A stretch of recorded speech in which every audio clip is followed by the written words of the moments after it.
Hello friends, आप सभी का स्वागत है आपके अपने YouTube channel unique study point पर।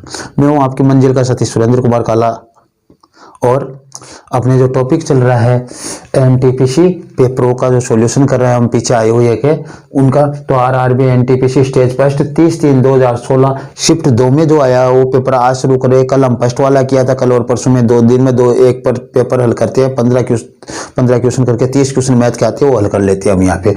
तो आज 15 क्वेश्चन, इसके पहले 15 क्वेश्चन करेंगे।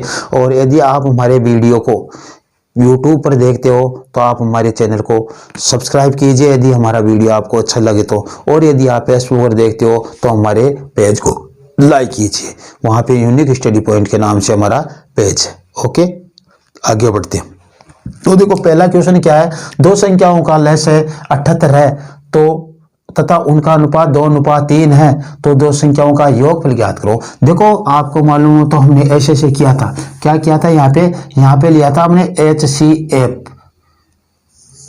लस से निकाला था तब, और ऐसे किया था उसमें कुछ, यहाँ पे दो संख्या ली थी हमने और यहाँ पे लिया था LCM, ये लिया था हमने। तो LCM तो इसका क्या दिया हमारे को 78 दिया है, ठीक है। एलसीएम क्या है 78, और दो संख्याओं का अनुपात दिया 2:3।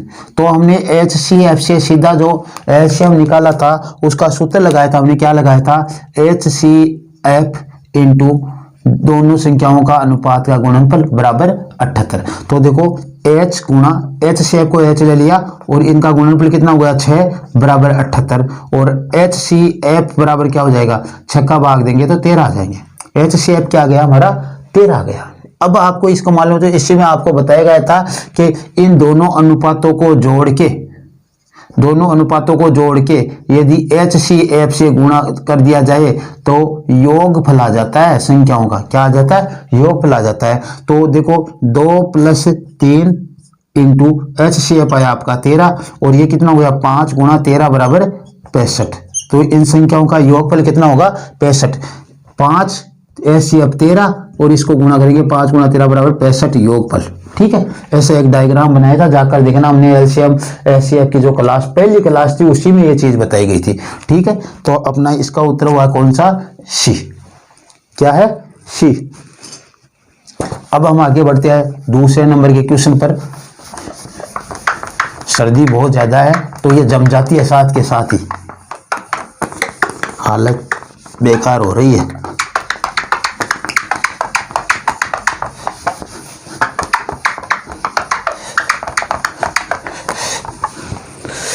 अब देखो आगे क्या अपना, एक ट्रेन 32 किमी की चाल से चलती है तो 15 सेकंड में कितनी चलेगी। पहले तो इस चाल को आप मीटर पर सेकंड में बदलो, तो मीटर पर सेकंड में बदलोगे 72 गुणा 5/18 से गुणा करोगे, 18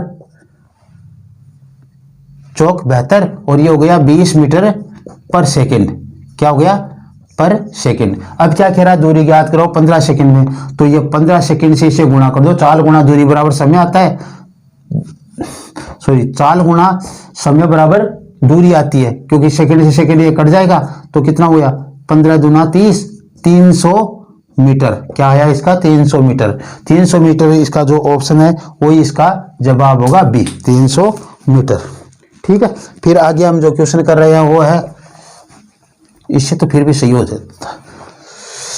यदि समबाहु त्रिभुज की भुजा 4 यूनिट है तो क्षेत्रफल ज्ञात कीजिए। तो क्षेत्रफल क्या होता है, क्षेत्रफल बराबर होता है √3/4 भुजा स्क्वायर, किसका, समबाहु त्रिभुज का। तो √3/4 इंटू भुजा को 2 बार गुणा करके रखेंगे, एक 4 से एक 4 को काट दो, 4√3 यूनिट स्क्वायर, वर्ग यूनिट या यूनिट स्क्वायर हो जाएगा इसका, यूनिट में दिया तो दे रखा है 4√3 वर्ग यूनिट, ये वह यू लिखा हुआ है, वर्ग यूनिट लिखा हुआ है, 4√3 वर्ग यूनिट, ठीक है।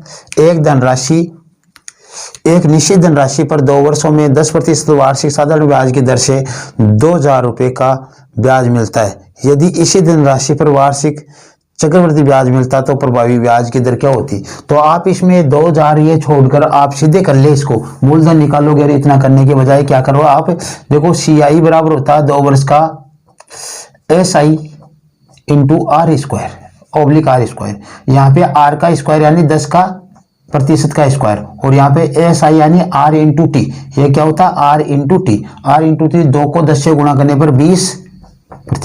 ये देखो 100 जाएंगे, 100 तो 2 जीरो तो इधर जाएंगे, एक इसमें जुड़ जाएगा, तो कितना हो गया 21.00% या 2 इसके पास से उतरेंगे, तो 21.00% यानी 21%, 21% ब्याज लगेगा साधारण ब्याज के हिसाब से देखा जाए तो साधारण ब्याज तो सभी सालों में समान लगता है, साधारण ब्याज तो सभी सालों में समान लगता है, ये एक साल के लिए 21% हो गया। यदि हम चक्रवृद्धि ब्याज के हिसाब से देखें तो एक तो अब इसका हम आधा करें, दोनों सालों में हाफ हाफ बांटे ना, तो प्रत्येक साल के लिए 21% में आप 2 का भाग दे दो, आपके पास आएगा 10.50%। ये यदि आपका ऑप्शन है तो यही आपका जवाब है बी। और वैसे निकालोगे तो आपके बहुत हार्ड पड़ेगा ये क्वेश्चन, पहले आप मूलधन निकालोगे, फिर ये ब्याज निकालोगे, फिर ब्याज से आप दर निकालोगे, ऐसे होगा फिर। ठीक है, तो आप इस हिसाब से करना, ये आपको मैंने बताया हुआ पहले भी, ये आसान रहता है। एक अब क्या है x square plus 17x plus 72 है क्या 72 बराबर 0 है, इसमें x का मान ज्ञात करना है। तो देखो इसको और इसको गुणा करेंगे तो 72 x स्क्वायर हो जाएगा, और इनका टुकड़ा करें 17 के तो 72 x स्क्वायर आए, और जोड़े तब 1517 आए, तो 9 8 72, 8 और 9 हो जाएंगे, x square plus 8x plus 9x plus 72 बराबर 0। 8 9 72 प्लस में आने से भी आ जाएंगे, यहाँ से x कॉमन लेंगे दोनों में से तो x प्लस 8 बचेगा, और यहाँ से 9 कॉमन लेंगे तो x प्लस 8 बचेगा, 72 में 9 का भाग 8 बार जाएगा, तो x प्लस 8 ही कॉमन ले लेंगे अब आने वाले टाइम पर, तो यहाँ से x बचेगा और यहाँ से प्लस के 9 बचेंगे बराबर 0। तो x बराबर क्या हो जाएगा, x प्लस 8 बराबर 0 और x बराबर -8, x प्लस 9 बराबर 0 और x बराबर -9। यहाँ पे ध्यान देना आपको, देखो ये टुकड़े 8 और 9 हुए हैं, ये दोनों प्लस के हुए हैं, तो यहाँ पे दोनों माइनस का आएगा, जो प्लस का होगा तो माइनस में आएगा इसका जवाब, और यदि ये माइनस का होगा तो दोनों प्लस में आएंगे, यदि एक प्लस है एक माइनस का हो तो प्लस वाला तो माइनस हो जाएगा और माइनस वाला प्लस हो जाएगा, इस तरीके से होता है। तो इसमें क्या होगा, आपका ऑप्शन होगा -8 और -9, इसमें कौन सा सी, तो इसका सी ऑप्शन आपके पास होगा, क्या होगा सी ऑप्शन होगा। अब देखो आगे का क्वेश्चन है, दादा की उम्र पोते की उम्र से 5 गुना ज्यादा है, तो देखो ये तो आपके दादाजी है, दादा और पोता, ये 5 है तो ये 1 है, ठीक है। फिर क्या कह रहा है कि निम्नलिखित में से कौन सी संख्या दादा की और पोते की संभावित कुल उम्र हो सकती है। कुल उम्र का मतलब इन दोनों का टोटल, 5 + 1 बराबर 6, यानी इनमें से वही उम्र इनका टोटल हो सकती है जिसमें छक्का भाग जाए, और जिसमें छक्का भाग नहीं जाएगा वो से इसका टोटल नहीं होगी। तो देखो 50 में छक्का भाग जाता है क्या, नहीं जाता, पूरी बार जाना जरूरी है, नहीं जाता, 54 में जाता है, 72 में जाता है और 66 में जाता है, तो आपका ऑप्शन हो जाएगा ए, कि 50 में नहीं जाता है, यह संभावित उन दोनों की आयु का टोटल नहीं हो सकता। बस इतना सा क्वेश्चन है। 3 बाढ़ग्रस्त राज्यों ए बी व सी को 376 रुपए मिले, कितने मिले, 376 करोड़ रुपए मिले, 376 करोड़ रुपए मिले, ये क्या लिखा हुआ सभी करोड़ है ये। आर्थिक सहायता क्रमशः 1/3, 1/4, 1/5 के अनुपात में मिली, तो A अनुपात B अनुपात C 1/3, 1/4 और 1/5 के अनुपात में मिली। तो मैंने कहा था इनको बदलने के लिए सबका क्या लेंगे, एलसीएम लेंगे, तो एलसीएम क्या आएगा, देखो सबका 60 आ जाएगा, तो इस 3 का भाग 60 में 20 बार जाएगा तो 20, 4 का जाएगा 15 बार तो 15, और 5 का जाएगा तो 12 बार। ये हो गया आपका 20:15:12, इसे 60 से गुना कर देंगे तो वैसे भी तो होता है ना। तो ये इनका टोटल कितना होगा, इनका टोटल देखो हमें निकालना है सी का मान, तो 12/सी का तो 12 है ना, 12 इनका टोटल 35 और 47/376, देखो कितनी बार कटता है, 6 कैसे आए, 7 के फाड़ी में 8 बार में आता था, 8 7 56, हाँ 8 7 56, बच गए 5 और 20 32 और 5 36, कितनी बार कट गया, 8 बार कट गया।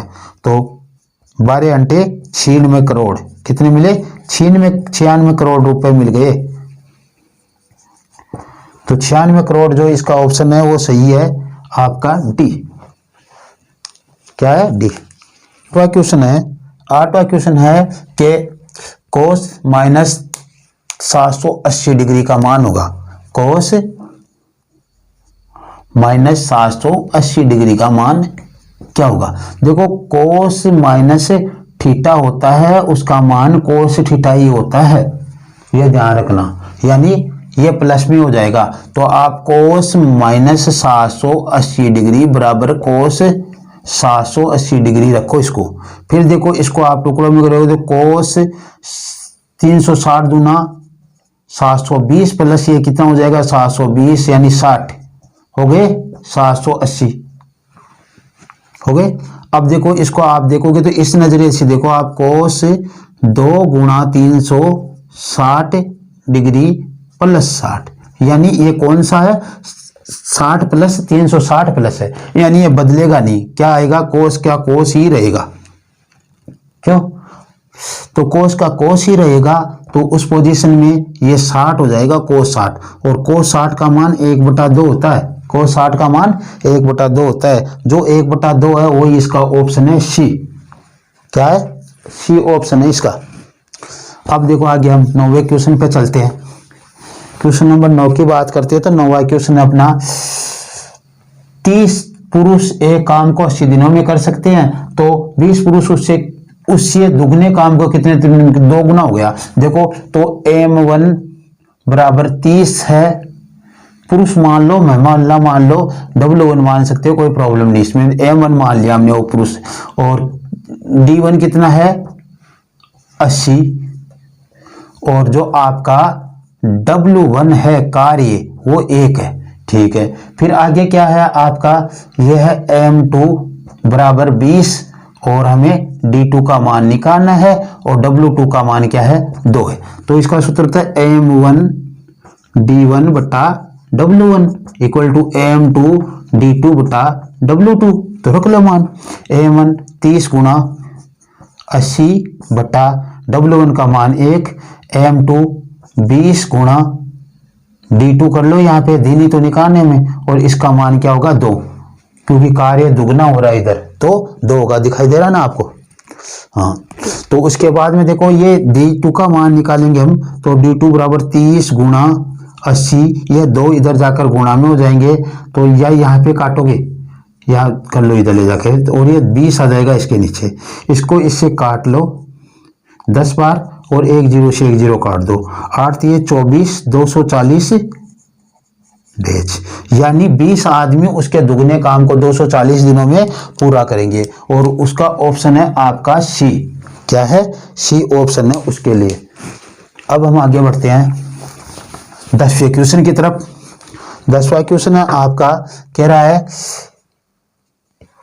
13 14 13 12 15 21 16 18 13 का रेंज बहुलक माध्यिका ज्ञात, यानी परिसर बहुलक माध्यिका ज्ञात कीजिए। अब ऑप्शन देखो आप 13 14 13 14 13 14 13 14, यानी बहुलक और माध्यिका तो 13 14 ही होगी, ये ध्यान रखना। हमें तो रेंज ही निकालनी है, और रेंज क्या हो जाएगी, उच्चतम में से निम्नतम घटा दो। सबसे बड़ी संख्या इसमें क्या है 21, क्वेश्चन शॉर्ट करने का तरीका देखो, और निम्नतम है 12, कितना गया 9, तो 9 13 14, 9 13 14 आपका ए ही ऑप्शन होगा, क्योंकि और इसमें है ही नहीं, 13 14 तो सभी में है ही, तो हमें निकालना ही नहीं वो बहुलक और माध्यिका, हमें तो रेंज ही निकालनी है, हमें वहां पे समय कम से कम लगना चाहिए, वरना बहुलक आप निकालते तो सबसे ज्यादा बार जो संख्या है वही बहुलक है। सबसे ज्यादा बार क्या है इसमें 1 2 3 बार 13 है ये, और माध्यिका निकालने के लिए इसको आरोही क्रम में लिखते और फिर n गिनते, और सम और विषम की संख्या देकर कल परसों हमने निकाली उस तरीके से निकालते इसको।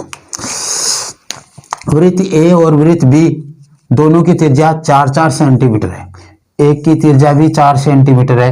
आगे पढ़ो पूरे इसको, ए और बी दोनों एक दूसरे को स्पर्श करते हैं, ए और बी दोनों एक दूसरे को स्पर्श करते हैं। इसकी त्रिज्या भी 4 सेमी यहाँ पे स्पर्श करते हैं और इसकी त्रिज्या भी, ये भी 4 सेंटीमीटर और ये भी 4 सेंटीमीटर। ये कहता है पी कोई बिंदु है और क्यू इस पर है, पी इस पर है, क्यू इस पर है। यहाँ पे क्यू है ये बी पर और ए पर यहाँ पे पी है। अधिकतम दूरी पूछी है तो देखो इसके व्यास का दुगना इसका व्यास और इसका व्यास दोनों जुड़ जाएंगे तो कितना हो जाएगा, देखो 4 4 यानी 4 गुणा 4 बराबर 16 सेंटीमीटर हो जाएगा, 16 यूनिट हो जाएगा।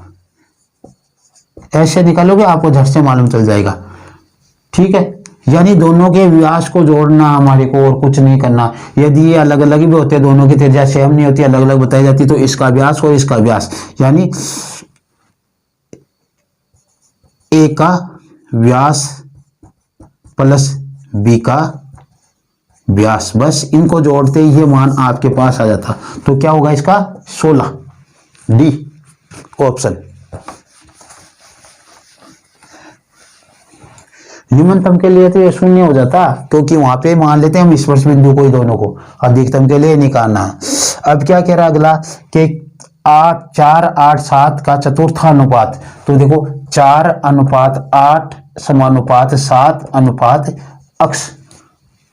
क्यों, अब इसका मान निकालेंगे तो मध्य पदों का गुणनफल और बाह्य पदों का गुणनफल, ये तो गए 4 अक्ष बराबर ये 8 गुणा 7 और अक्ष बराबर 8 गुणा 7 बटा 4, 4 दूनी 8 बराबर 14। कितने आएंगे, इसका ऑप्शन आएगा आपका 14 यानी सी। इसका ऑप्शन होगा आपका सी 14। फिर आगे करेंगे हम। तो एक आदमी की न्यूनतम गति, देखो आदमी की धारा की दिशा में गति, आदमी की धारा, आदमी की गति, आदमी की गति कितनी है, अक्ष किमी पर घंटा मान लिया हमने, ये मानते ना।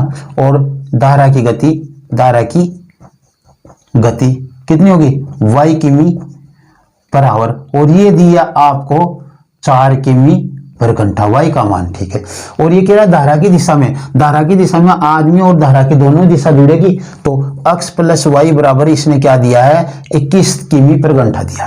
तो वाई का मान क्या दिया हमारे को 4, तो अक्स प्लस 4 बराबर 21, यानी हमें को 21 में से इस 4 को घटाना ही था, दोनों की साथ में दी थी, रोग विपरीत वाली घटाते तो आदमी की गति 17 किमी पर हावर आ जाती। कितनी, 17 किमी पर हावर से आदमी की गति हो गई, 17 किमी पर हावर से। अब देखो आगे, ये क्वेश्चन हमने पहले भी किया है, आगे वाला क्वेश्चन है जो हमारे पास पहले भी आया था, वो वस्तु वाला क्वेश्चन है। 3 जींस 1000 रुपए में बेची गई, इनमें से एक से सेल में छूट के अनुसार एक जींस मुफ्त दी जाती है, तो कुल छूट क्या होगी। देखो 3 खरीदी, उनमें से एक मुफ्त दी, एक मुफ्त दी कितने में 3 पर गुणा 100, तो कितना हो गया 33.33%। आपको रुपयों को देखने की आवश्यकता ही नहीं, बस आपको तो वो देख लो वस्तुओं के हिसाब से क्या हो रहा है। तो आपका क्या आया इसका डी ऑप्शन 33.33%। 3 दी, जिनमें से एक फ्री दी, तो 1/3 गुणा 100% हो गया। अब लास्ट क्वेश्चन है आज का, वो देखो 12 18 21 28 का लेस है, ज्ञात कीजिए। 12 18 21 28 का लक्ष्य ज्ञात करेंगे। इसके देखो टुकड़े होंगे 4 गुणा 3, इसके टुकड़े होंगे 9 गुणा 2 और इसके टुकड़े होंगे 3 गुणा 7 और इसके टुकड़े होंगे 4 गुणा 7। जो बड़ा बड़ा लेना है, देखो इसमें 4 आ गए तो ये 2 गया और ये 4 कैंसिल हो गया तो ये 4 आ गया, ये 3 कैंसिल हो जाएगा, इसमें से क्या आ गया 9 आ गया और ये 7 कैंसिल कर दो और ये 7 ले लो, यहाँ वाला बस आ गया। तो 9 7 63 और 63 चौक 4 दूनी 12 24 और 25 252। कितना आ गया 252। इसका ऑप्शन होगा बी। क्या होगा ऑप्शन बी। तो आज की क्लास में इतना ही। यदि ये क्लास आपको पसंद आई हो, अच्छी लगी हो, तो आप इसे शेयर कीजिए, लाइक कीजिए, और यदि अभी तक आप नहीं हो तो इसे सब्सक्राइब भी कीजिए और अपने साथियों से भी सब्सक्राइब कराइए, जिससे हम अपने टारगेट तक जल्दी से जल्दी पहुंचे। हमारी यहाँ पे आपको फ्री क्लासें मिल रही है। यदि आप यूट्यूब पर क्लास देख रहे हो तो आप हमारे चैनल को सब्सक्राइब कीजिए, और यदि आप फेसबुक पर देख रहे हो तो हमारे Facebook page unique study point को आप लाइक कीजिए। Okay, thanks. आज के लिए इतना ही।